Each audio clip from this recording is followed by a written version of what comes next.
الحمد لله رب العالمين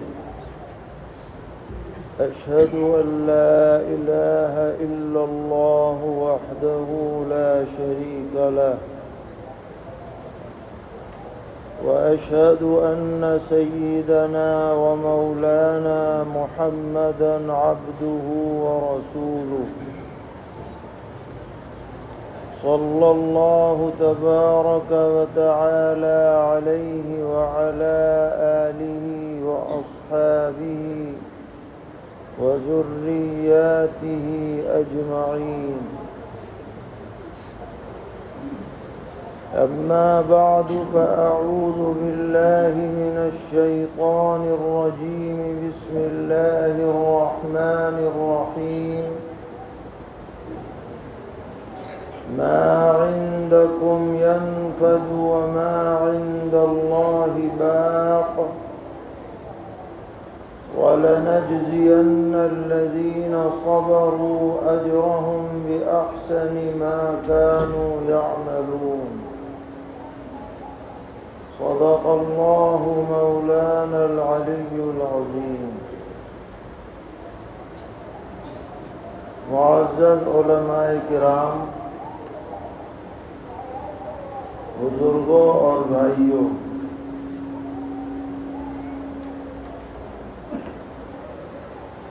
محرم الحرام کا مہینہ چل رہا ہے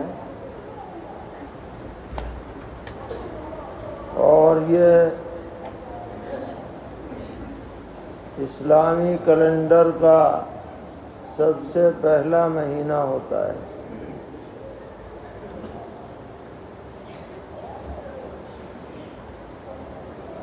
اسی سے سال کا آغاز ہوتا ہے۔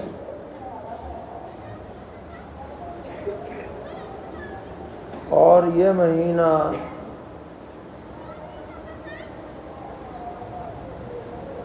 اسلام کی نظر میں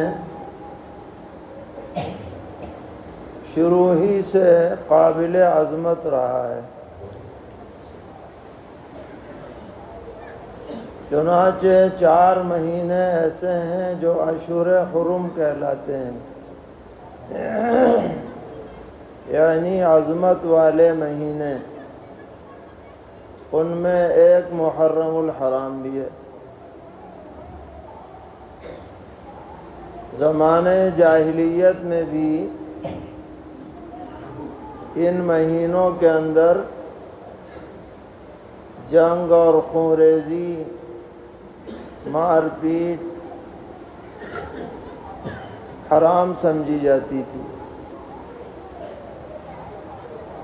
اور اس مہینے کی جو 10 تاریخ ہے وہ اس اعتبار سے بھی قابل عظمت ہے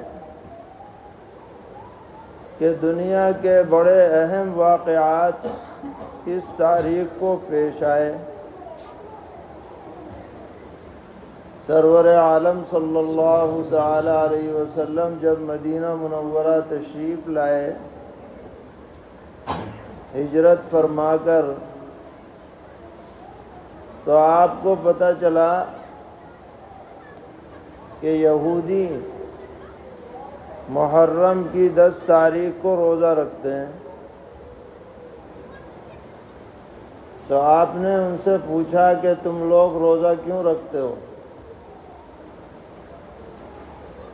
تو یہودیوں نے کہا کہ اس دن اللہ تعالیٰ نے ہمیں فرعون سے نجات دی تھی، فرعون کو غرق کیا تھا، تو ہم اس کے شکرانے میں روزہ رکھتے ہیں۔ تو نبی اکرم علیہ السلام نے فرمایا کہ تم سے زیادہ ہم اس شکرانے والے عمل کے انجام دینے کے مستحق ہیں۔ اور جب تک رمضان کے روزے فرض نہیں ہوئے، آپ نے امت کو تاکید فرمائی کہ عاشورے کا روزہ رکھا کریں۔ پھر جب رمضان کے روزے فرض ہو گئے تو عاشورے کا روزہ لازم تو نہیں رہا لیکن مستحب ضرور ہے، اور اتنا بڑا فضیلت والا عمل ہے کہ حضور اکرم علیہ السلام نے فرمایا کہ جو شخص عاشورے کا روزہ رکھے اس کے پچھلے پورے سال کے گناہ اللہ تعالیٰ معاف فرما دیتے ہیں۔ تو ایک روزے سے سال بھر کے گناہوں کی معافی ہو جاتی ہے۔ اب یہودی لوگ تو ایک روزہ رکھتے تھے، نبی اکرم علیہ السلام نے فرمایا آخری سال کہ اگر میں اگلے سال زندہ رہا تو 2 روزے رکھوں گا، 10 اکیلا نہیں رکھوں گا، تاکہ یہودیوں کے ساتھ مشابہت نہ ہو۔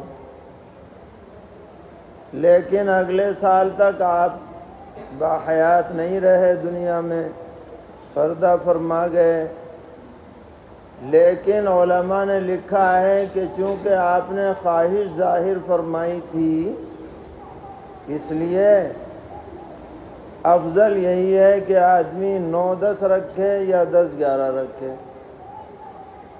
اب جیسے 8 تاریخ ہے آج، تو کل اور پرسوں یا پرسوں اور نرسوں 2 دن آدمی روزہ رکھ لے تو کیا بڑی بات ہے، اور کتنا بڑا ثواب اسے ملے گا۔ اب یہ ہمارے کیلنڈر کا پہلا سال ہے، تو بہت سے لوگ خوشیاں مناتے ہیں، سالگرہ مناتے ہیں، باقاعدہ تقریب کی صورت اپناتے ہیں کہ بھائی ہمیں 1 سال اور مل گیا۔ تو یاد رکھنا چاہیے کہ اسلام کی نظر میں محض سالگرہ کوئی چیز نہیں ہے، اور سالگرہ خوشی کا موقع نہیں ہے، بلکہ یا تو شکر کا موقع ہے یا محاسبے کا موقع ہے۔ آج جو ماڈرن معاشرہ ہے اس میں سالگرہ کی، برتھ ڈے کی بڑی اہمیت ہے، بچوں کا بھی برتھ ڈے، بڑوں کا بھی، اور بھی شادی کا بھی سالگرہ مناتے ہیں اور خوشی مناتے ہیں۔ لیکن اسلام یہ کہتا ہے کہ آپ کی زندگی کا 1 سال گزر گیا تو آپ زندگی سے دور ہو گئے، موت سے قریب ہو گئے۔ جیسے جیسے گھڑی چل رہی ہے اور دن اور رات آ جا رہے ہیں اور مہینے اور سال گردش میں ہیں، ویسے ویسے ہم اپنی موت سے قریب ہوتے جا رہے ہیں۔ تو جو آدمی زندگی سے دور ہو جائے اور موت سے قریب ہو جائے، اسے خوشی منانے کا کیا مطلب ہے؟ اس کے لیے تو 2 راستے ہیں۔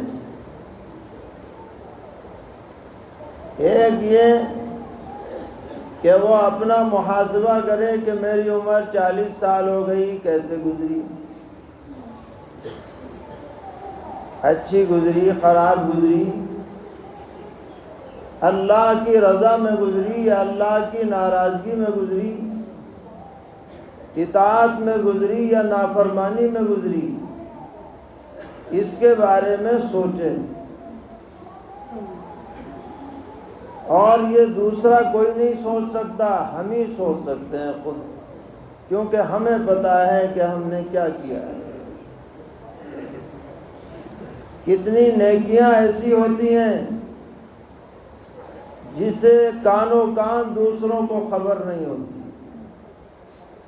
ہم نے کیا کیا نیکیاں کر رکھی ہیں ہمارے علاوہ کسی کو نہیں پتہ ہے، حتیٰ کہ گھر والوں کو بھی نہیں پتہ، بیوی کو بھی نہیں پتہ، بیٹوں کو بھی نہیں پتہ، بھائیوں کو بھی نہیں پتہ، ماں باپ کو بھی نہیں پتہ۔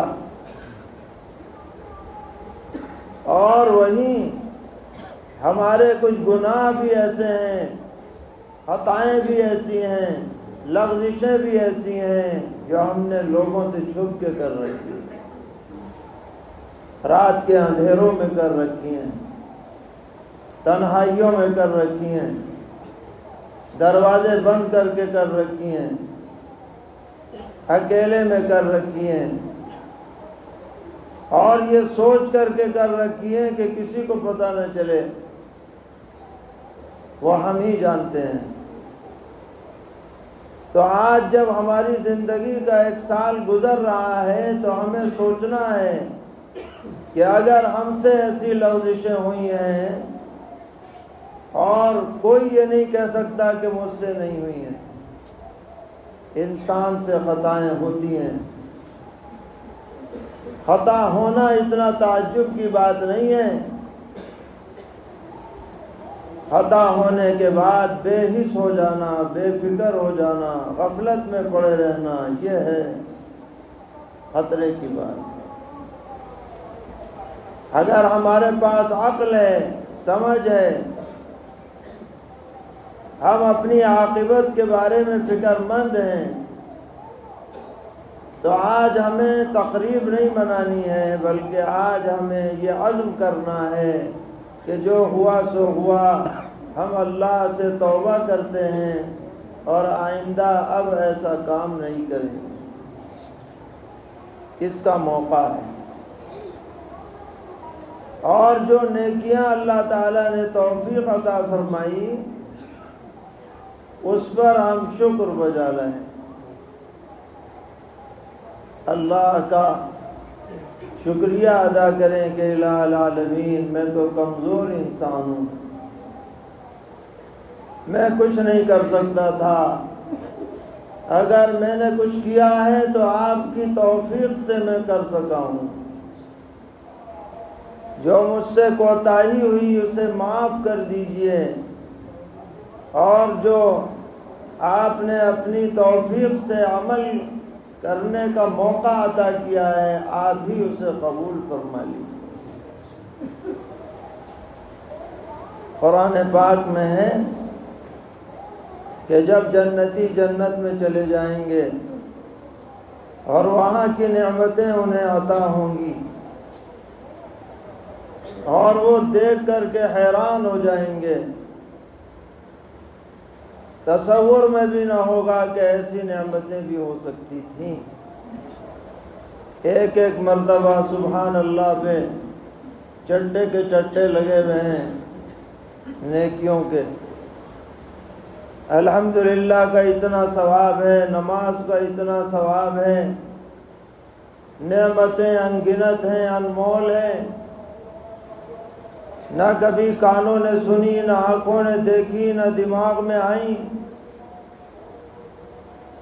تو ان جنتیوں کی زبان پر کیا جملہ آئے گا؟ قرآن نے نقل کیا ہے، وَقَالُوا الْحَمْدُ لِلَّهِ الَّذِي هَدَانَا لِهَذَا وَمَا كُنَّا لِنَهْتَدِيَ لَوْلَا أَنْ هَدَانَا اللَّهُ۔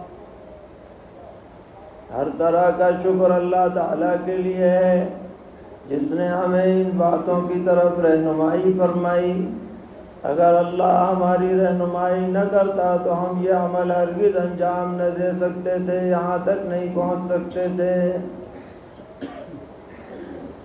گویا اپنی ذات پہ کوئی بھروسہ نہیں ہے کہ میں نے ایسا کیا، تم نے ایسا کیا، فلاں نے ایسا کیا۔ اللہ نے توفیق دی تو یہ عمل ہوا، توفیق دی تو یہ بدلہ ملا۔ تو آج اس پہلے مہینے میں ہمیں یہ عزم کرنا ہے کہ ہم سے جو کوتاہیاں ہوئیں یا ہم جن کوتاہیوں کے عادی بن چکے ہیں، اب آگے سے ان باتوں سے بچنے کی کوشش کریں گے۔ یہ سب عزم کر لیں۔ ہمارے اعضاء و جوارح اب آئندہ اللہ کی رضا اور خوشنودی کے مطابق عمل کریں گے، اللہ کی نافرمانی میں انہیں خرچ نہیں کیا جائے گا۔ ہماری آنکھیں، ہمارے کان، ہماری زبان، ہمارے ہاتھ، ہمارے پیر، یہ سب آئندہ کی زندگی میں صحیح راستے پر چلیں گے، اس کا ہم عزم اور ارادہ کریں۔ یہ ایک مومن کی شان ہونی چاہیے، کیونکہ مومن یہ عقیدہ رکھتا ہے، اور اس عقیدے کے بغیر وہ مومن ہو ہی نہیں سکتا کہ اسے دنیا میں ہمیشہ نہیں رہنا ہے، اور جب وہ دنیا سے جائے گا تو ختم نہیں ہو جائے گا کہ بس مر گئے، ختم ہو گئے، مٹی میں مل گئے، خاک ہو گئے، جل گئے، پانی میں غرق ہو گئے تو نمٹ لیے۔ ایسا نہیں ہے۔ ہمارا دین یہ کہتا ہے کہ مرنے سے انسان مر نہیں جاتا، بلکہ جگہ بدلتا ہے، منتقل ہوتا ہے۔ اسی لیے ہمارے ہاں جب کسی کی وفات ہوتی ہے تو کیا کہا جاتا ہے؟ فلاں کا انتقال ہو گیا، یعنی اب وہ عالم عنصری سے، دنیا سے نکل کر عالم برزخ میں چلا گیا۔ اور یہ بھی ہمارا عقیدہ ہے کہ جب آدمی دوسرے عالم میں جاتا ہے اور اسے ضرور جانا ہے، جانے سے رہ نہیں سکتا کہ بھئی ایسا کام کر لے کہ عالم برزخ میں نہ جائے، عالم آخرت میں نہ جائے، کوئی ایسی سیٹنگ کر لے، کر نہیں سکتا۔ ہر حالت میں اسے جانا ہے۔ ہمارا یہ عقیدہ ہے کہ اس عالم میں اچھائی یا برائی، آرام یا راحت، اس کا مدار دنیا کی زندگی کے نتیجے پر ہے۔ یہاں اگر اچھے کام کر کے جاؤ گے تو اگلے عالم میں اس کا اچھا نتیجہ ملے گا، اور یہاں اگر برا کر کے جاؤ گے تو وہاں سزا بھگتنی پڑے گی۔ یہ اسلام کی بنیادی تعلیم ہے۔ اس کو عقیدہ آخرت یا عقیدہ بعث بعد الموت کہا جاتا ہے۔ چاہے ہم نے کتنی زندگی گزاری ہو، 40 سال، 50 سال، 60 سال، 70 سال، اس پوری زندگی کا ریکارڈ اللہ تعالیٰ کے ہاں موجود ہے، اور بہت زبردست ریکارڈ ہے۔ اللہ تعالیٰ کا جو خفیہ نظام ہے اس کا کوئی مقابلہ نہیں کر سکتا۔ بہت سی طاقتیں، بہت سی حکومتیں ناز کرتی ہیں کہ جی ہمارا خفیہ ہاتھ بہت دور تک پھیلا ہوا ہے، ہمیں سب پتہ ہے، جی پی ایس بنا لیے، سیٹلائٹ بنا لیے، تمام دنیا کو جو ہے ایک جگہ پہ کر دیا، کون آ رہا ہے، کون جا رہا ہے، کون گھر میں اندر داخل ہو رہا ہے، کون باہر نکل رہا ہے، سب پتہ ہے۔ مگر یہ ساری چیزیں ایک طرف، اللہ تعالیٰ نے جو نظام بنایا ہے وہ ایک طرف۔ وہ نظام کیا ہے؟ ہر آدمی پر اللہ تعالیٰ نے 4 فرشتے لگا رکھے ہیں، 2 دن میں 2 رات میں۔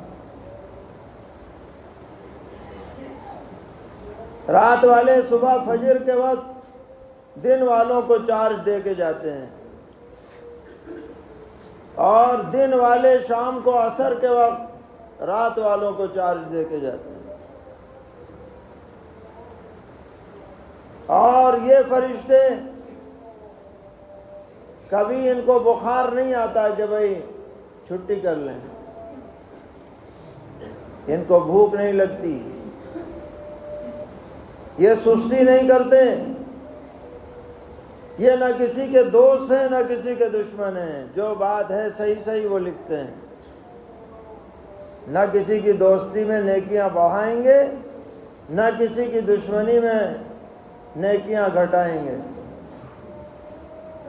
تو آپ ذرا اندازہ تو لگائیے کہ آج اگر دنیا کی آبادی 8 ارب ہے، فرض کرو 8 ارب آبادی ہے پوری دنیا کی،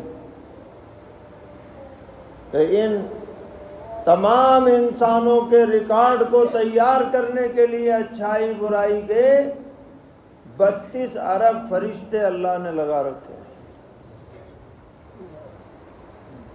ہمیں نظر نہیں آ رہے، اس لیے کہ اگر ہمیں نظر آ جائیں تو ہارٹ اٹیک ہو جائے دیکھ کے، اور ہر آدمی ڈرا ڈرا رہے کہ بھائی ہر وقت ساتھ چل رہے ہیں سیکورٹی والے، کوئی برائی کرنے کی ہمت بھی نہ کرے گا، اگر 4 کیا 1 بھی سامنے آ گیا تو ہوا خراب رہے گی ہر وقت، اس لیے دکھتے نہیں ہیں مگر ہیں۔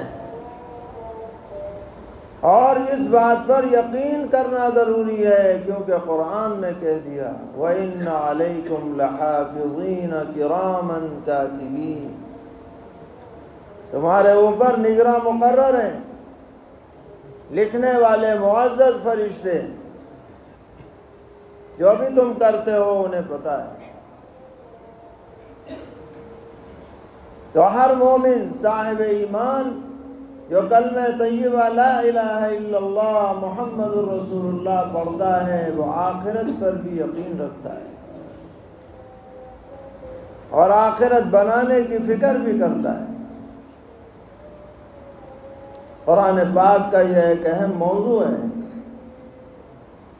کہ جا بجا آخرت کی یاد دلائی جاتی ہے، غفلت کو دور کیا جاتا ہے، جیسے بھی موقع ملتا ہے قرآن پاک اپنے بہترین انداز میں ہماری توجہ آخرت کی طرف کرنے کی کوشش کرتا ہے۔ چنانچہ اس آیت میں جو آپ کے سامنے پڑھی گئی، اللہ تعالیٰ نے بہت بڑی حقیقت بیان فرمائی اور ایک عظیم وعدہ بھی فرمایا ہے۔ حقیقت کیا ہے؟ ما عندکم ینفد وما عند اللہ باق، اے انسانوں تمہارے پاس جو کچھ بھی ہے وہ فنا ہو جائے گا، باقی نہیں رہے گا۔ تمہارا مال، تمہاری اولاد، تمہاری جائیداد، تمہارا کاروبار، خود تم، اپنی ذات تمہاری ینفد، ختم ہو جائے گی، نہ کوئی رہا ہے نہ رہے گا۔ یہ جوانی جس پر تم غرور کرتے ہو ایک دن ڈھل جائے گی، تمہارا وجود اپنے اوپر بوجھ بن جائے گا اگر تمہاری عمر زیادہ ہوئی۔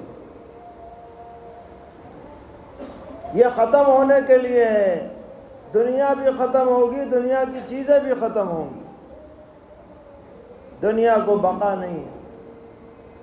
یہ سورج، یہ چاند، یہ ستارے، یہ آسمان، یہ زمین، یہ پہاڑ، یہ دنیا کی ساری مخلوقات عظیم الشان، قرآن کہتا ہے کہ یہ روئی کے گالوں کی طرح اڑے پھریں گے قیامت میں، پگھلے ہوئے تیل کی طرح ہو جائیں گے، دھنی ہوئی روئی کی طرح ہو جائیں گے۔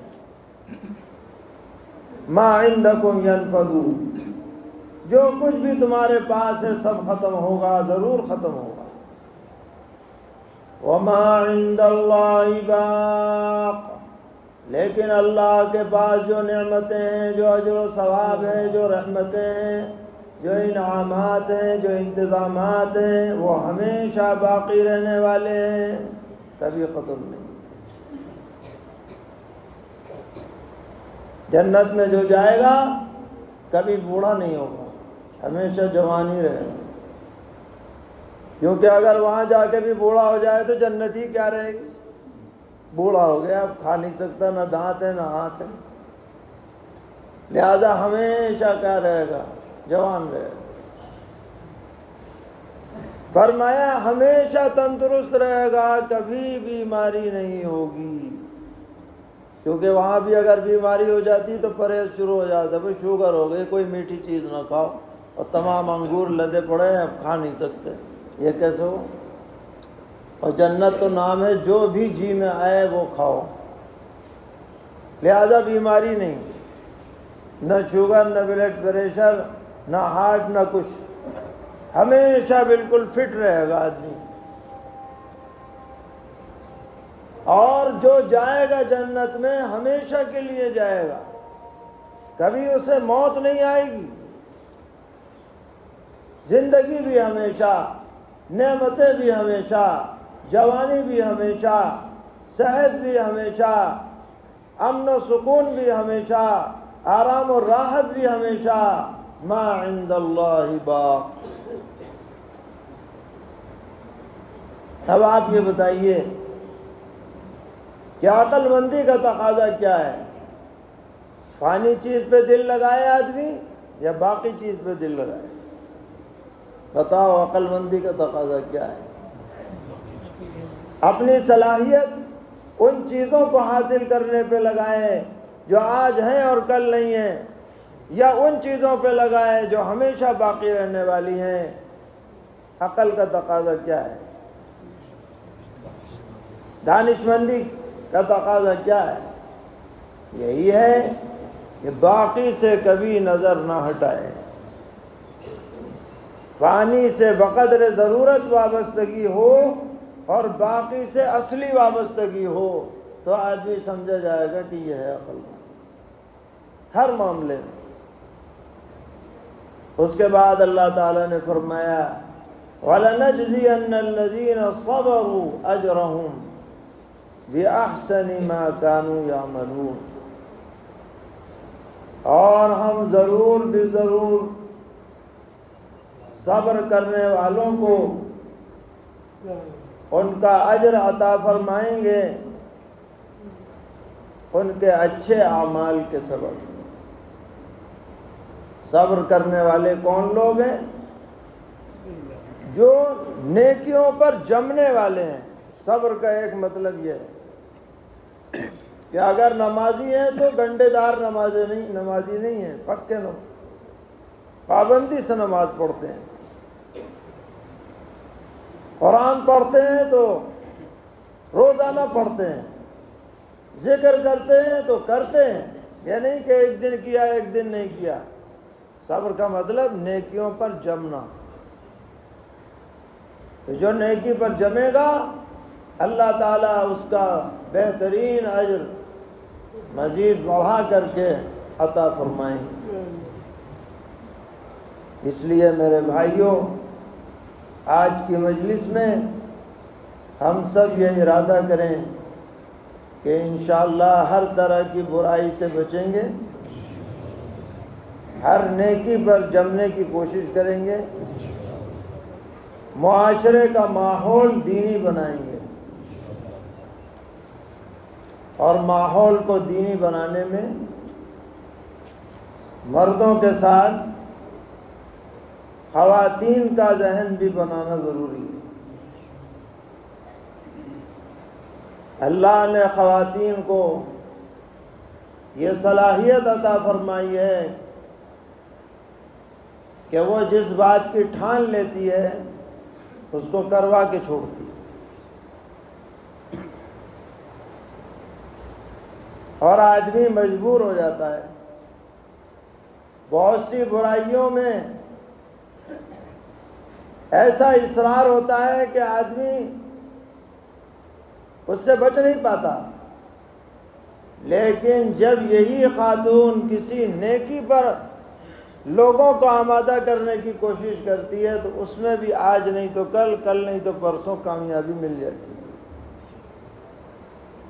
تو ہماری ماں و بہنوں کا ذہن بھی دینی ہونا چاہیے۔ پھر ان کی گودوں میں جو پلنے والی اولاد ہے اس کو بھی دینی شعور آئے، دینی تعلیم دی جائے، صحیح عقیدہ بتلایا جائے، اس بارے میں کوششیں ہونی چاہیے۔ یہ ہمارے مدارس، مساجد، خواتین کے مدارس، مکاتب، یہ سب اسی محنت پہ لگے ہوئے ہیں۔ اور آج جو یہ منظر نظر آ رہا ہے، مسجد بھری ہوئی ہے ماشاءاللہ، داڑھی ٹوپی نظر آ رہی ہے، یہ سب انہی مدارس و مکاتب اور دعوتی اور تعلیمی محنتوں کا ثمرہ ہے۔ یہ تسلسل جاری رہنا چاہیے، اور ہم سب کو اپنی آخرت کے بارے میں ضرور فکر مند رہنا چاہیے۔ روزانہ 2-4 منٹ دن بھر ہم نے کیا کیا، اچھا کیا، برا کیا، اس بارے میں سوچ لیا کریں تنہائی میں۔ اپنی قبر میں ہمیں اکیلے ہی جانا ہے، اکیلے ہی جواب بھی دینا ہے۔ انشاءاللہ اگر ہم اس کی عادت بنائیں گے تو بہت نفع ہوگا۔ اللہ تعالی ہم سب کو توفیق عطا فرمائیں۔ وصلی اللہ تعالی علی خیر خلقہ محمد وعلی آلہ واصحابہ وذریاتہ اجمعین۔